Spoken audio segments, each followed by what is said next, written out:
थाना क्षेत्र बरगढ़ एक प्राइवेट हॉस्पिटल में रिसेप्शनिस्ट के रूप में कार्यरत एक युवती के साथ दुराचार की घटना थी। घटना बिल्कुल ब्लाइंड थी। जंगल के पगडंडीनुमा रास्ते पर थी जिसमें साइकिल मोटरसाइकिल के अलावा शायद किसानों के ट्रैक्टर वगैरह जाते हैं, अन्यथा कोई जाता नहीं होगा। दूसरे एंड पे थाने के पीछे जहां वो रास्ता मिलता था वहां भी किसी तरह के कोई कैमरे नहीं मिले जिधर से कोई आया गया हो तो जिसको देखा जा सके। शेष रास्ता बिल्कुल जंगलों का, खेतों का है, वहां तो किसी तरह की संभावना नहीं। लड़की ने प्रथम दृष्टया जो अपना वर्जन दिया था उसने बताया कि एक लड़का था और साइकिल थी। मैं अवॉइड करके आगे बढ़ी और पीछे से उसने थोड़ा सा आगे आने पे ओवर पावर करके गिरा लिया। बाद में फिर उसने बताया कि मुझे ऐसा लगता है 2-3 लड़के थे। उनके पिता द्वारा जो तहरीर दी गई उसमें 3-4 अज्ञात युवकों द्वारा घटना कारित करने के आधार पर ये घटना गैंग रेप के रूप में दर्ज की गई बरगढ़ थाने में।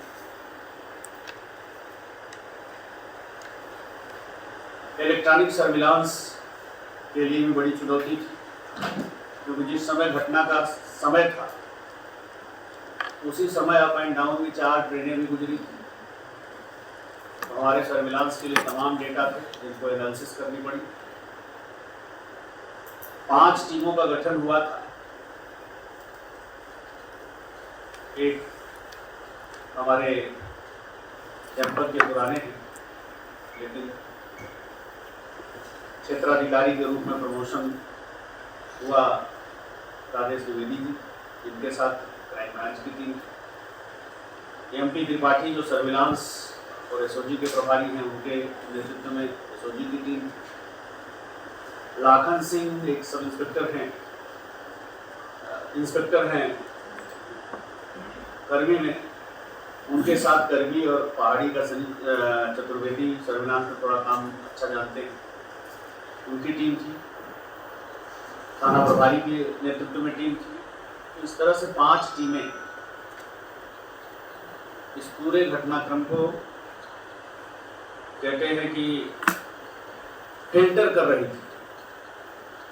ब्लाइंड केस में पुलिस के पास, मैं गांव देहात की भाषा में बताऊं तो जो तथ्य थोड़े बहुत दाहिने बाएं से हमें मिलते हैं, आप लोगों के भी माध्यम से कहीं न कहीं कुछ सूचनाएं आ जाती हैं, पब्लिक से आ जाती हैं, पुरानी घटनाओं के आधार पर आ जाती हैं, तो उसको भूसा उड़ाना जैसा कहते हैं उसी तरह हम करते हैं। भूसा अगर उड़ता गया, अनाज दाना निकल गया तो ठीक है, हमारा काम हो गया। नहीं हुआ तो जो नया हमें मिलता है गार्बेज, उसको हम उड़ाना शुरू करते हैं। 200-250 नंबरों पे काम करके फोटो पहचानवाए गए। लड़की का मैं जरूर कहूँगा कि उस बहादुर बेटी ने ये जरूर कहा कि साहब मेरी नज़रों के सामने अगर आ जाएगा तो मैं बिल्कुल पहचान लूँगी। उस संघर्षों में भी मैंने उसका चेहरा बहुत अच्छी तरह याद किया। उसने एक स्केच भी बनाया और पूरे दिन की मशक्कत से एडिशनल एसपी साहब ने एक पोर्ट्रेट बिल्डिंग वाले को प्रयागराज भेजा था अस्पताल में। इंस्पेक्टर रीता के साथ पूरे दिन की मेहनत के बाद जो 8-10 तस्वीरें बन के आई, फाइनल सबसे अच्छी तस्वीर थी। उस तस्वीर पे काम हुआ, आप लोगों के माध्यम से भी उसे वायरल किया गया और भी तरह से फाइनली जो हमारी परंपरागत पुलिसिंग होती, परंपरागत मुखबिरी होती, उससे हमें सफलता मिली। जो स्केच बना था, यद्यपि मैं यही बता दूं, थोड़ा सा मलाल ये है कि जब सिस्टम काम कर रहा है तो सिस्टम के सहयोग में खड़ा, उसमें और कुछ ना करें, अगर हम तटस्थ भी रहें तब भी ठीक। उसी बीच 1-2 लोगों ने यह भी रूमर उड़ाया कि पीड़िता स्केच से असहमत है। वो कहती बिल्कुल गलत है, भाई बनवाया उसने है और किसी ने देखा नहीं, जब केवल उसने देखा था, और जो उसने बताया पोर्ट्रेट बिल्डिंग वाला अपनी तरफ से बता ही नहीं सकता। तो ये एक तरह से मैं कहता हूं ना विषय से भटकाने का, लेकिन जो स्केच जिसे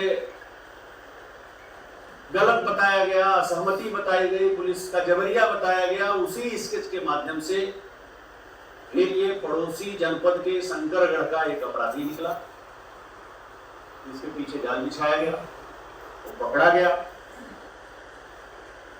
पीड़िता ने भी उसकी पहचान कर ली, क्योंकि वह भी एक तरह से उस ट्रॉमा से गुजर रही थी। जब उसे ये पता चल गया कि शायद पुलिस को कोई सफलता मिली, तो चूंकि थाने के पीछे ही रहती है, उधर से कहीं से गुजर रही थी और अचानक परिवार के साथ अपने जो उसके चाचा ताऊ सब लोग हैं, पिताजी उनके साथ पहुंच गए। जैसे लगा कि वो एकदम से, एक महिला के लिए इससे बड़ा कोई ट्रॉमा नहीं हो सकता, मतलब जैसे घायल शेरनी की तरह से होती, यही वो राक्षस है जिसने मेरा जीवन तबाह कर दिया। पूरी घटना में एक व्यक्ति था, और जैसे होता है हैवानियत, ये जहां उसका अस्पताल है, वहीं आज से 4 महीने पहले वहीं से 100 मीटर दूर में इसकी दुकान थी, लेकिन अस्पताल आने जाने से कोई वास्ता नहीं।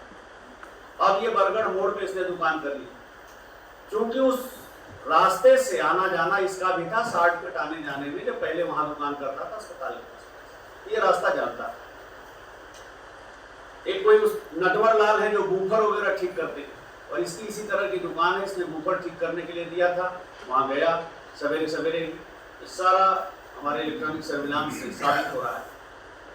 नटवर लाल नहीं मिला, उसके बेटे ने कहा नहीं है, लेकिन बूफर ठीक नहीं हुआ, अंकल जब ठीक हो जाएगा तो हम दे जाएंगे। फिर उसी शॉर्टकट रास्ते से वो निकला।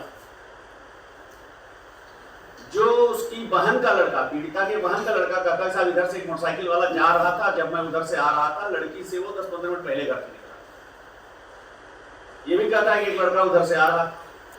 उसके बाद इसको टट्टी महसूस हुई, उसने टट्टी किया।